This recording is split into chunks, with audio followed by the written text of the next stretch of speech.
Nosso segundo dia, vamos retomar nossa leitura, então, a Bíblia, começando pela introdução geral. História dos Hebreus. Há pouco menos de 4.000 anos, grandes povos viviam às margens do Mediterrâneo na Ásia e na África. Formavam as duas grandes potências, a Caldeia e o Egito. Entre esses dois grandes reinos, achavam-se pequenos países, a Síria e Canaã, esta também chamada Palestina. Diversas tribos viviam aí, da cultura e dos produtos dos seus rebanhos, entre as quais se achavam os hebreus, que provinham do patriarca Abraão. Este homem e sua família eram oriundos de Ur da Caldeia, donde tinham emigrado para a Palestina no 19º século antes da nossa era. Com a vida de Abraão e de seus descendentes começa a história santa que a Bíblia nos conservou. As seguintes notas servem apenas para situar esses acontecimentos no curso da história geral do mundo antigo. Abraão emigrou para a Palestina na época em que reinava na Caldeia, o grande rei Hammurabi. Antes de Abraão, é-nos impossível fixar uma data para os acontecimentos mencionados nas Escrituras. A vida nômade e agrícola das tribos provenientes dessa imigração durou cerca de 400 anos. Em seguida, os hebreus, chamados o povo de Israel, de acordo com o sobrenome dado por Deus ao patriarca Jacó, retiram-se para o Egito, ocupando sem dúvida a região do delta do Nilo, a qual era a mais rica e produtiva de todo aquele país. Tornaram-se objeto de exploração da parte dos egípcios, que deles se assenhorearam. Pelo ano 1250 a.C., Deus suscitou-lhe um libertador, na pessoa de Moisés. Sob a sua guia, os hebreus passaram o Mar Vermelho para se dirigirem à terra de Canaã. Depois de se deterem por 40 anos no deserto, os israelitas empreenderam a conquista da Palestina pela tomada de Jericó, pelo ano 1200. A terra ocupada foi distribuída em 12 territórios de acordo com as 12 tribos, as quais progressivamente se foram estabelecendo nas montanhas e vales de Canaã. Seguiu-se um período difícil de caracterizar. Os israelitas viviam em lutas contínuas com os antigos moradores desta região. Esse período, chamado de Juízes, durou cerca de 200 anos. O pequeno povo dos hebreus foi se desenvolvendo aos poucos, até que conseguiu organizar-se como um reino no meio dos seus vizinhos. O último juiz, Samuel, que era também um profeta, terminou depois de não pequena hesitação por conceder ao povo a constituição de um reino. Saul foi sagrado rei pelo ano 1000. Saul nunca passou de um pequeno rei local, sendo seu reino apenas um prelúdio. Estava reservado a Davi, seu sucessor, firmar o poder real, primeiro sobre a tribo de Judá e em seguida sobre o conjunto de todas as tribos israelitas. A Davi sucede em 970 Salomão, que organiza o reino de Israel, faz aliança com o Egito e com Tiro e constrói o Templo de Jerusalém. Pouco depois de sua morte, sobre o reinado de Roboão, em 930, rompe entre as tribos uma dissensão que termina com o cisma. As 10 tribos do norte separam-se das de Judá e de Benjamim, para constituírem um reino independente. Esse reino do norte durará cerca de 2 séculos, tendo por capital a cidade de Samaria, conquistada em 722 por Sargon II, rei da Assíria. Introdução à Bíblia em geral. Daniel, Oséias, Joel, Amós, Abdias, Jonas, Miqueias, Não, Abacuque, Sofonias, Ageu, Zacarias e Malaquias. A coleção dos livros do Novo Testamento começou a formar-se na segunda metade do primeiro século da nossa era. Seus 27 livros são distribuídos assim: 5 livros históricos, os evangélicos segundo São Mateus, São Marcos, São Lucas, São João e os Atos dos Apóstolos. 2. 21 cartas dos apóstolos. São Paulo escreveu 14 cartas, uma aos Romanos, 2 aos Coríntios, uma aos Gálatas, uma aos Efésios, uma aos Filipenses, uma aos Colossenses, 2 aos Tessalonicenses, 2 a Timóteo, uma a Tito, uma a Filemon e uma aos Hebreus. As outras cartas são as seguintes: uma de São Tiago, 2 de São Pedro, 3 de São João e uma de São Judas, um livro profético, o Apocalipse de São João. As duas coleções que formam a Bíblia foram sendo traduzidas do grego para o latim desde o segundo século da nossa era, mas a tradução latina mais espalhada é a que fez São Jerônimo à base dos textos originais hebraicos e grego, no fim do quarto século, denominada Vulgata. Os livros da Bíblia apresentam um conteúdo de extraordinária variedade. Acham-se aí, por exemplo, fragmentos de epopeia, narrações propriamente históricas, listas genealógicas, narrações episódicas ou romanceadas, oráculos proféticos e sermões, textos legislativos, poemas e orações, ensaios filosóficos, um canto de amor e cartas. Todos esses documentos são testemunhos da evolução da religião do verdadeiro Deus ao longo da história do povo hebreu. Diante de tamanha diversidade de assuntos, mormente se não perdemos de vista a redação desses mesmos documentos que se estendem por um período de cerca de 1000 anos, facilmente se pode compreender que não podem ser lidos e interpretados uniformemente. Os antigos hebreus não escreviam como nosso historiador moderno.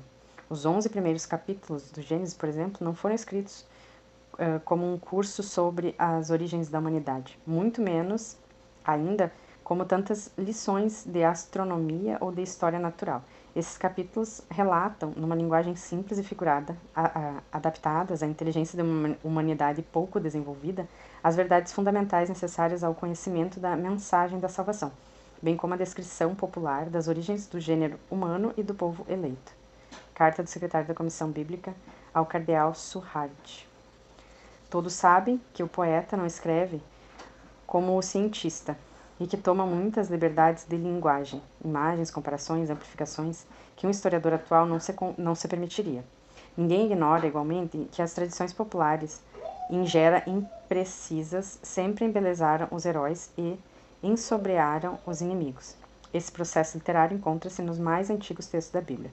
Sabe-se como a mentalidade popular gosta de fixar em cantos a lembrança dos seus heróis. Desses cantos, a Bíblia nos conserva numerosos exemplos, como o hino sobre a vitória de Josué. Por fim, é bem notório como a parábola, a comparação, a anedota, a própria fábula, as sugestivas e apropriadas para ajudar a compreensão de verdades profundas ou abstratas, os autores inspirados, Jesus, em primeiro lugar, não desdenharam utilizar-se desses processos. Por exemplo, na história do patriarca Jó, na de Jonas, Tobias, Judite, de Esther. Dessa forma, procuraram inculcar mais facilmente no espírito do leitor um ensinamento de caráter religioso. Introdução particular aos livros do Antigo Testamento. Livros históricos. O Pentateuco. Chama-se Pentateuco a coleção de 5 livros que formam, por assim dizer, o cerne da Bíblia. Os antigos judeus deram-lhe o nome de Torá, que significa a introdução à lei, porque em sua parte principal continham textos legislativos inseridos numa moldura histórica. Os 5 livros do Pentateuco são o Gênesis, livro das origens, o Êxodo, cujo assunto principal é a saída do Egito, o Levítico, coleção de prescrição rituais relativas ao culto público e privado, os Números, narrações da permanência dos hebreus no deserto, Deuteronômio, coleção de discursos e de exortações à fidelidade para com Deus pela observância dos seus mandamentos. A antiquíssima tradição considera Moisés como autor do Pentateuco, sem afirmar, entretanto, que ele o tenha composto inteiramente. No estado atual da ciência bíblica, admite-se comumente que o fundo antigo de origem mosaica recebeu, no decurso dos séculos da história dos hebreus, diversos acréscimos e modificações, particularmente nos textos legislativos do Levítico e do Deuteronômio. O livro Gênesis, ou livro das origens, é a palavra pela qual começa o texto sacro. Contém tradições da mais remota antiguidade. Utilizou-se seu redator de fontes de origem diversas, quais, por vezes, apresentam inúmeras divergências. Não se trata de um verdadeiro livro de história, ao menos no sentido em que entendemos hoje história, nem tampouco um manual de história natural com a finalidade de expor as origens do mundo e da humanidade. O seu autor teve em vista apresentar um ensinamento religioso que determina as relações entre o homem e o seu Criador. Divide-se em 2 partes, as origens propriamente ditas, capítulo 1 a 11, e em seguida a história dos 3 grandes patriarcas do povo de Deus. Na primeira parte, os 3 primeiros capítulos, de particular importância. O ensinamento, por mais imaginativo e popular que seja, é denso e profundo. Deus é o Criador do mundo e é distinto do universo. O mundo é bom. A finalidade da criação é a paz de Deus figurada no repouso do 7º dia. O homem foi criado da terra, mas animado de um sopro de vida. Destinam-se ele a viver na amizade com Deus, que lhe concedeu o dom da liberdade. Ora, a harmonia primitiva da criatura foi destruída. O homem, seduzido pelo poder da mentira, expõe-se a desobedecer a Deus, na vã esperança de tornar-se igual a ele.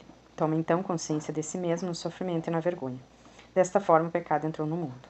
O homem foi excluído das delícias do paraíso. Foi-lhe, contudo, permitido alimentar a esperança de uma libertação, na qual podemos considerar o germe da doutrina de nossa redenção por Jesus Cristo. Depois da primeira queda, o homem entregue a si mesmo, é dominado pelo pecado. O primeiro crime é o da inveja. O mal generaliza numa corrupção que parece irremediável. Sobrevém o dilúvio. Depois do dilúvio entra em vigor a primeira aliança entre Deus e os homens. A humanidade salva das águas deve demonstrar a sua fidelidade a Deus pela observância dos mandamentos divinos. Gênesis 9, 1 a 7. A narração da Torre de Babel e a confusão das línguas é a divina resposta à negligência humana em observar as cláusulas da aliança. O homem quase que voltou ao caos primitivo.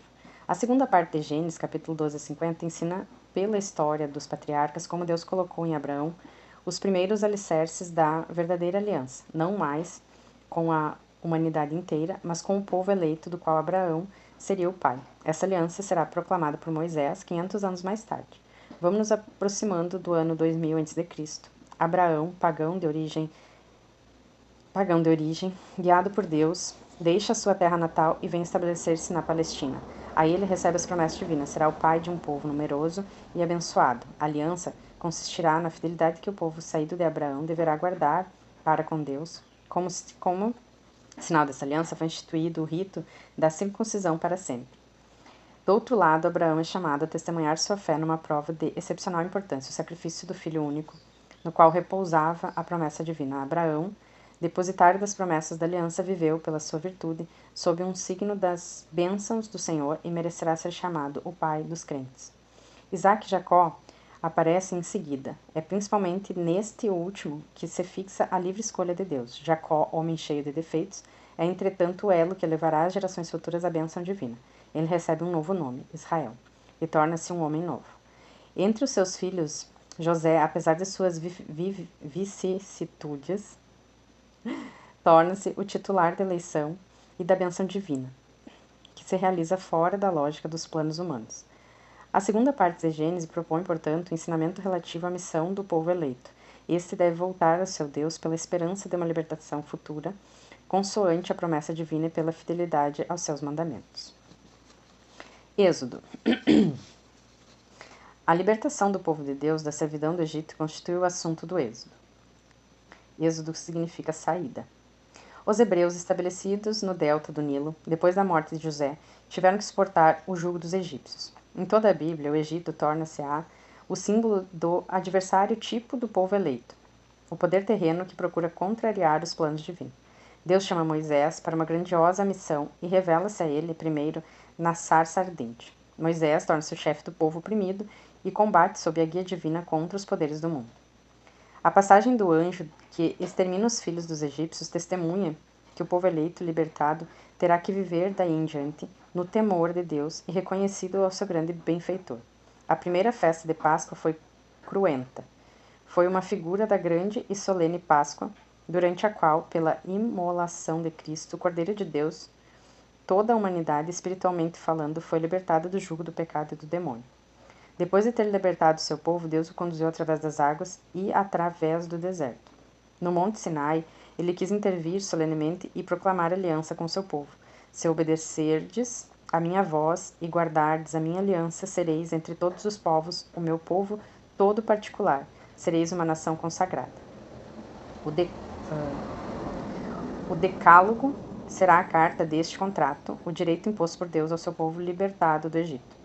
O decálogo é seguido de um texto legislativo fragmentado, antiguíssimo, capítulo 20 a 23. Primeiro, esboço de uma legislação social e religiosa completada mais tarde, e de leis rituais, capítulo 25 a 30, redigidas posteriormente. Um sacrifício cruento, capítulo 14, formou a solene conclusão dessa aliança. Entretanto, o pacto apenas concluído foi violado. O povo cede à antiga tentação de materializar o seu Deus para torná-lo visível, constituindo um ídolo como símbolo de sua força e de sua fecundidade. Este modo de manifestar ao ídolo o seu culto parece-lhe mais fácil do que adorar um espírito em Deus invisível. Deus irrita-se e castiga o seu povo, mas por fim mostra-se magnânimo. A aliança renovada, a fidelidade dos hebreus, tanto às prescrições cultuais como aos mandamentos do Decálogo, deverá servir para o futuro de testemunho de seu reconhecimento para com os benefícios divinos. O sinal visível do pacto entre Deus e o seu povo serão as tábuas da lei guardadas na Arca da Aliança. Esta arca tem o valor simbólico do trono de Deus. Ela testemunha que Deus habita no meio do seu povo como penhor da fidelidade de suas promessas. Paramos na página 19, Levítico.